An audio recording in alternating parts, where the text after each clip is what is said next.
Okay, we're live. Wow. So thank you everyone for coming today. My name is Jennifer Tozser, a senior wealth advisor and portfolio manager here at National Bank Financial with, of course, Tozser Wealth Management. And I would like to say that today I have the guest of having Carla Amthor here with me today. Carla Amthor is the founder and president of Focus on Caring. That's actually a business that she's run since 1992. She is an expert in this field. She is award winning. She won a Business Leaders in Calgary Award just in 2024. And I was speaking to Carla just at an event and I was listening what she had to say about her company. And I thought, boy, I think that's something that clients would be interested in. So that's why we're here today. Now, before we get started, you should just know that I have my team here, Dustin and Enzo, are helping me out. So when I start pointing or waving or saying, show me the next slide, that's who I'm talking to. All right, so I think that this would probably take, I'm guessing, about half an hour, about 30 minutes. And if you have any questions, you can submit them through the chat. However, I'm not going to guarantee that we'll get them. And if we don't get them, we'll try our best to answer them later. So let's get started. So let's see our table of contents. Here we go. So this is basically what we're going to try and cover today. And without much further ado, I'm going to start it off and let's hit our first slide. And I'm going to introduce Carla again. So Carla, here we are. When you and I were talking that while ago, many months ago, we were talking about how we do retirement planning. We plan for our end of life. We plan for, our kids and their education. But we don't really think about that period of time between, when we're healthy and when we're unhealthy and necessarily what's available to us. So tell me a little bit about Focus on Caring. Focus on Caring provides home care support, mostly seniors, supporting them in their homes so that they can age in place. And it's really essential to living the life you would love living because, like Jennifer was saying, that there's a lot of planning going into life, whether it be education savings plans or retirement plans, wills, estates. In fact, in my industry, we know a lot of people have even planned for their funerals, but they skipped the part about the golden years when they want to live their best life. They've worked hard, they're retiring now.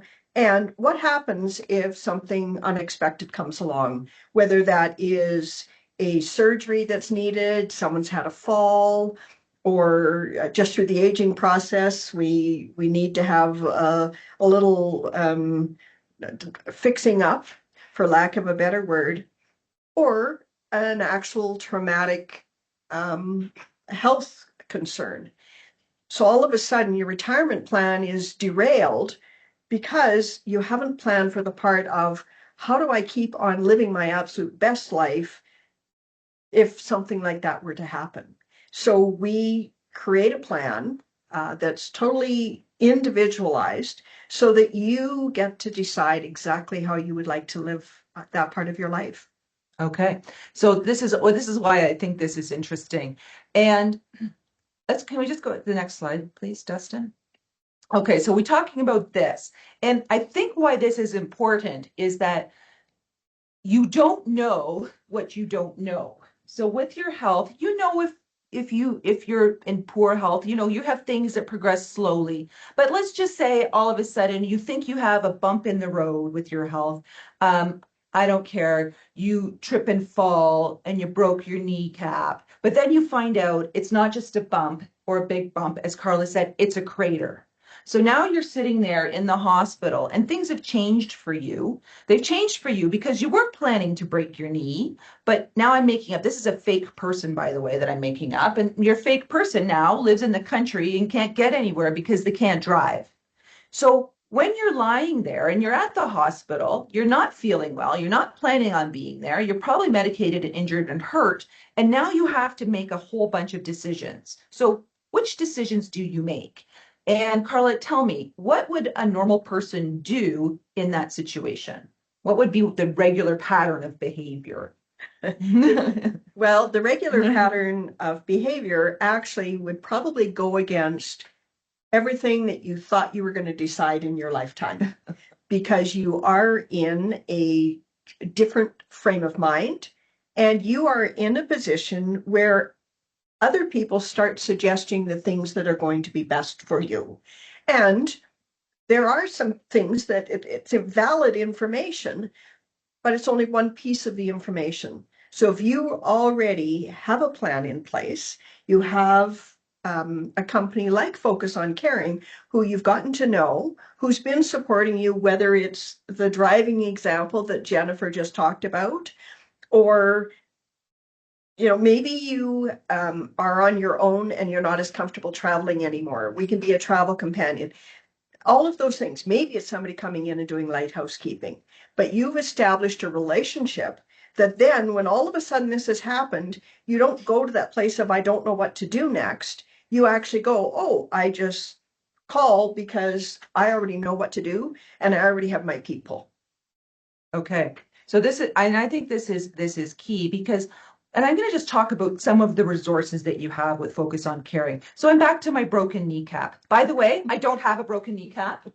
All right, but I just keep sitting on that one. But I think that when you talk about what you would normally do, I think that normally a normal person, even if they said go home and I can't drive, but you can coordinate. I mean, tell me about your staff, like your team. You have RNs and you have, what types of people and what kind of tenure do these people have that work with your team? Well, actually, it's um, a point of something that Focus on Caring is really proud of. We have members on our team that have been with the company as long as 30 years. Wow. And so it's a testament to the work that we do and the way that we love to support our clients. And so you're using the example where you're in the hospital and you have a broken kneecap and you really want to go home, but you don't have the support that would allow you to do that. You could end up being shuffled into a facility for rehabilitation or something other than what would be the thing on the top of your list. So typically there will be a transition team at the hospital that will come up with a plan that's going to work best for you. And then if you're working with a company like Focus on Caring, then we receive those transition notes and we become part of the plan to get you from being in a hospital bed and back into your home. And then we can help arrange for aids to daily living if you need equipment, if you just need care. And that care can change because maybe in the beginning you need somebody there around the clock. And then as your life and your health improves, then we change that. And the reverse is true too. If we start working with you when it's a minimal scenario where you just need a little bit of support and your health changes, then we change that care plan to suit exactly what your needs are. Okay. So I'm going to just take a quick break here. And I say, are we having a technology issue? Am I getting a head shake or am I getting a thumbs up? Thumbs up. I'm getting a thumbs up. There you go. We can pretend that was a commercial break, but there are no sponsors for this event. Okay, hit me with the next slide, fellas. Okay, so this is an interesting slide, and as you like to know, I like to put up slides and this is Carla's presentation where I have to tell you what they mean. So when I talk about retirement with clients, I talk about how it's your first time often as a client to retire. But for me, I've helped so many clients retire that it's been thousands of different times. And I'm going to have Carla talk about this slide. But the thing is that it's the same with your health. The first time you break your kneecap or your mom has a stroke or your kid, does something stupid, you haven't done that a thousand times, but Carla's team has. So Carla, why don't you talk about this? Well, what I really appreciate about hiring a photographer, we came up with this because of technology today. And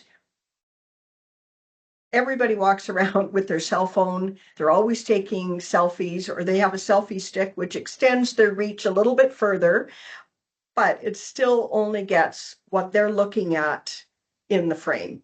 They don't see all of the periphery of the other, in my mind, in my world, the choices and the family and the moments and the memories. So we talk about hiring a photographer because if you want a really good picture and you want a really great life and you want to include every single thing that you would love that retirement to look like, hire a photographer because they're going to be able to take a picture of the entire scope of your life instead of having a narrow focus. And the other side note to this is oftentimes as people age, their worlds get smaller. And it's, we start settling for less. We say, oh, well, I should probably slow down anyway, or I really wasn't enjoying going to the club anymore. Those things may not actually be true, but we tell ourselves that to allow our worlds to shrink a bit so that we actually live a smaller life.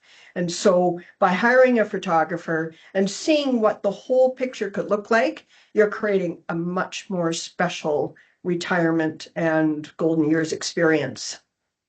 Okay, so that's great. Let me see my next one. Okay. So we've talked about health a lot, but Carla was just talking as well now about things that you used to do, but you're no longer comfortable doing. And you still want to do them, but maybe you don't want to be a burden or you don't want to ask anyone to do it. You just would like someone to help you do it. So let's talk. So Carla, just can you talk to me? I mean, there's obviously if you're, recuperating from something major like a stroke or a broken hip, that's obvious where the healthcare would come in. But what are some other things that you or places where you find you're commonly getting engaged to help out? Well, when people have explored and know what resources are available to them and remove the negative connotation about I don't need health home care.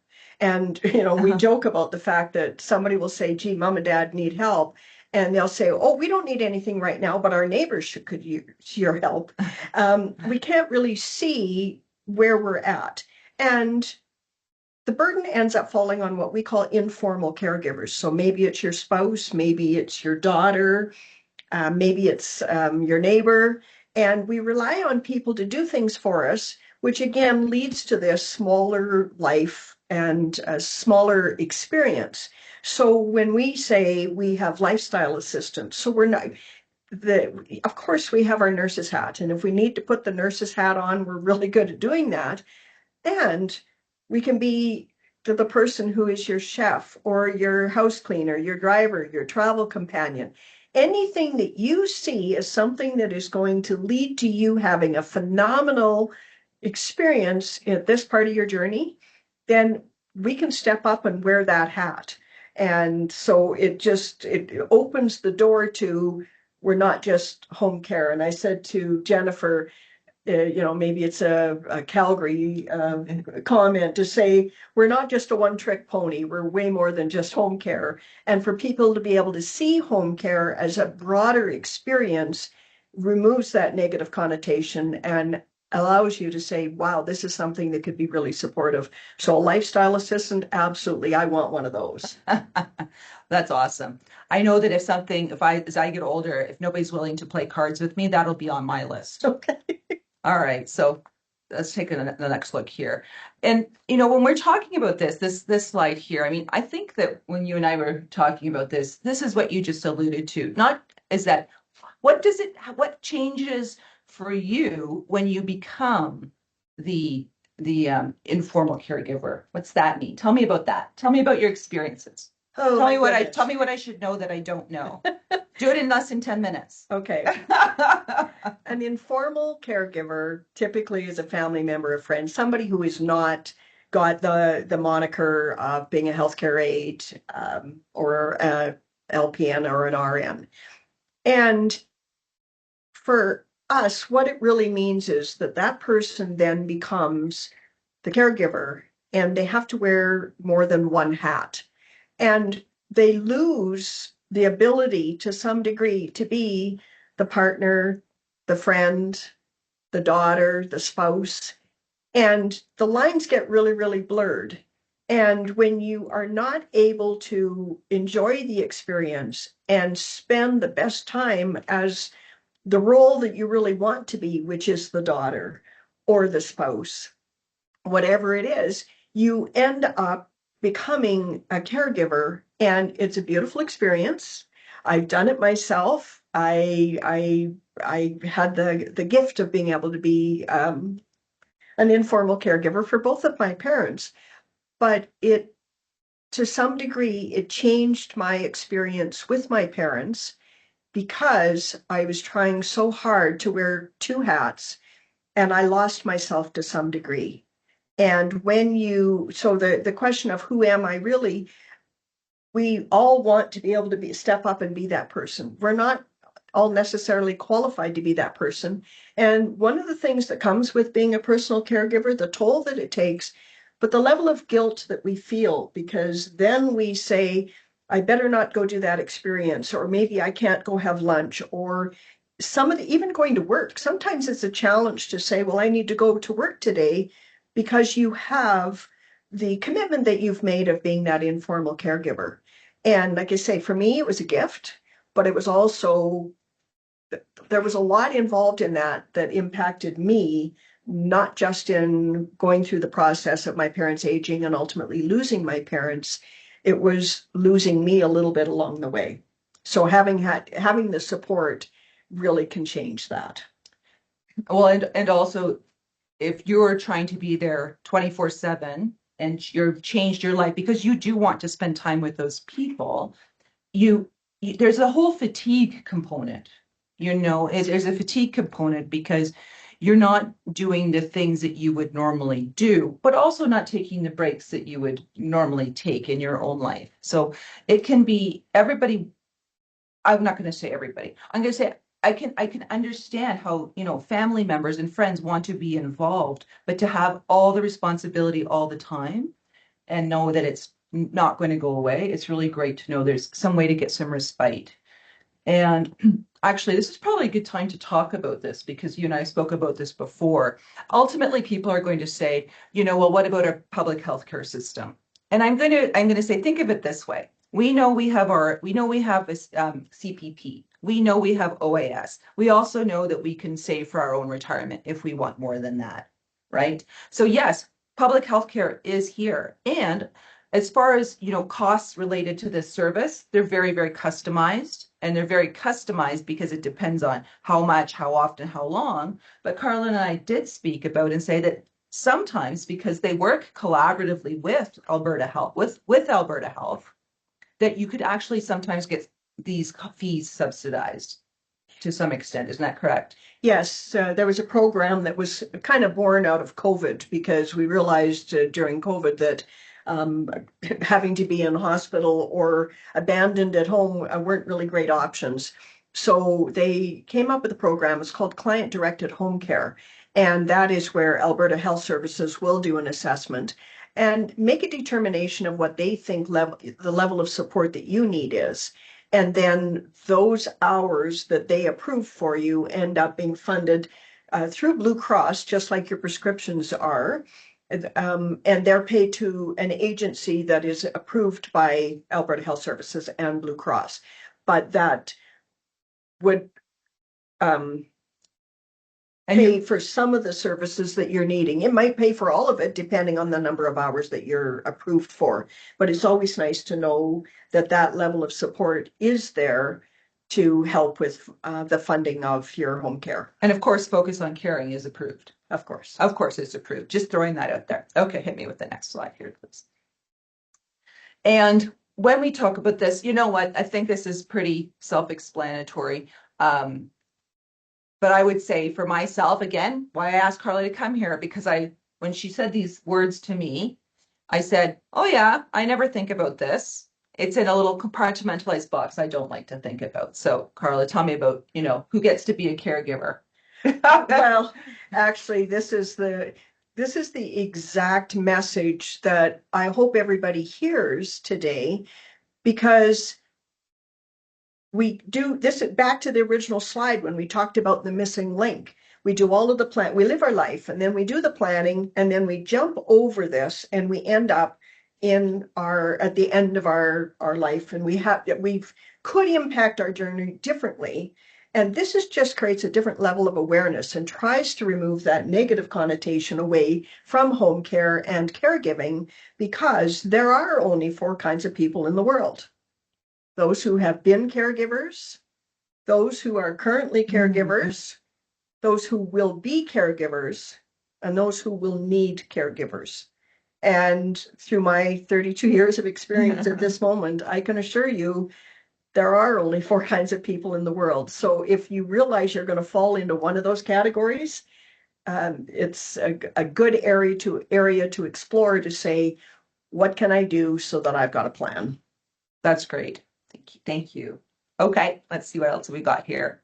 I think we're coming around here towards the end. And when I was looking at this, I said, just what are some fun things? When we talk about caregiving or we talk about wills and estates, it's always can be kind of negative, but there actually is fun things associated with this whole, except, there's the fun people that you get to meet, but what are some fun things you've done for clients over the years or you're currently doing? Well, we could do something as simple as a client that did not want care, no way, no how. And we arranged it that we would have our caregivers stop by for tea in the afternoon. And this little lady loved serving tea and cookies. And it was about the third or fourth day when she asked if she could come back again the next day. And that is a very simple, fun thing. We have gone to bridge clubs. We almost become honorary members of Shriners and any of the other organizations, because our clients are people that have been members and on the board of those things for a long time, and that part of their life shouldn't have to stop. We have traveled to Europe with four generations of a family so that they could have a last generational big vacation running through airports with luggage, but the family got to enjoy the vacation with their family members, because we were there to take care of the things that still made everything fabulously enjoyable. We have gone on winter vacations every single year with specific clients, because that's the life that they had and that's the life that they want to continue living. So when we say we like to put the extra and extraordinary, you let us know what that is and we'll find a way to make it happen. That's wonderful. And I think we're getting sort of wrapping up here a little bit. So first of all, I'm just going to throw it there. Do we have any questions that I need to go through that you wanted to let me know? If you've asked a question, this is now the IT's issue. But I was going to say one other thing I wanted to talk about. No, we're all good? Okay. One other thing I was going to say, that what I also really like about Focus on Caring and the services that they offer is, of course, you can have a conversation at any time. But as I said before, a lot of the time you don't know when you need it, except when you do need it, you need it now. So if you were to call, what's your timeline like? If I broke my hip and I'm by myself and I want to go home and I live in the country and I have three dogs and I call you to talk about my situation, how long until somebody calls me back? Actually, we're available 24/7. So you get a live person 24 hours a day. And if it's during office hours, you could be talking to our specialized care service providers. You could be talking to our registered nurses. And after hours, we do have members of our team that answer, and sometimes that is very well me. Said, don't tell them. Because if you get home from the hospital, you've been visiting your family member and you're thinking about things, and all of a sudden you get home and it's 9 o'clock at night, you go, oh my gosh, mom might be going home in a couple days and we haven't thought about next steps. And you think you're going to just start calling people on the internet. You physically will be talking to one of my team or me at 9 o'clock or 10 o'clock or whenever that is, because that's when it occurred to you that that's when you need to talk to somebody. And I don't want you worrying about that overnight. I want you to get that immediate response. Okay, that's awesome. And as you said before, your care packages are all tailored to what a client needs. So, Absolutely. So this is good. So I think we're just about here, finished here, just about our half an hour as we're wrapping up. This is how you could get hold of Carla's or Focus on Caring if you need them. Of course, this is us. And I also want to say you had something you said you an article that you had written if people were interested in. Yes, actually, I wrote a personal article about my mom and dad and the decision to have care in the home and the hurdle to get over my dad saying, no, I've got this, and letting him to take off the informal caregiver hat and move to what my mom loved to call my dad her sweetheart. And so that part of their life became incredibly special because he just got to be able to play that role. And so I would be very happy to share that gift with anyone on the call. Just let us know and we will make sure that we get that sent out to you. So that's great. So you could let Carla know, you could let me know, and I think we're going to wrap it up for today. As always, thank you for taking the time to come and see us. And if you have any other questions or that have not been answered, you could email them to me and I can have them speak to Carla and I will get back to you. Okay. As always, thank you so much, Carla, for coming here today. I really appreciate it. It was fun. It was fun. And thank you, Jennifer. I think that there's a cost to everything.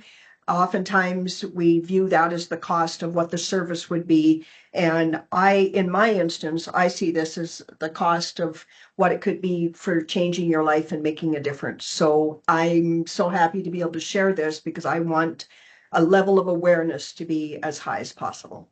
Okay. So thank you, everyone. Give them away. Bye-bye. Bye-bye.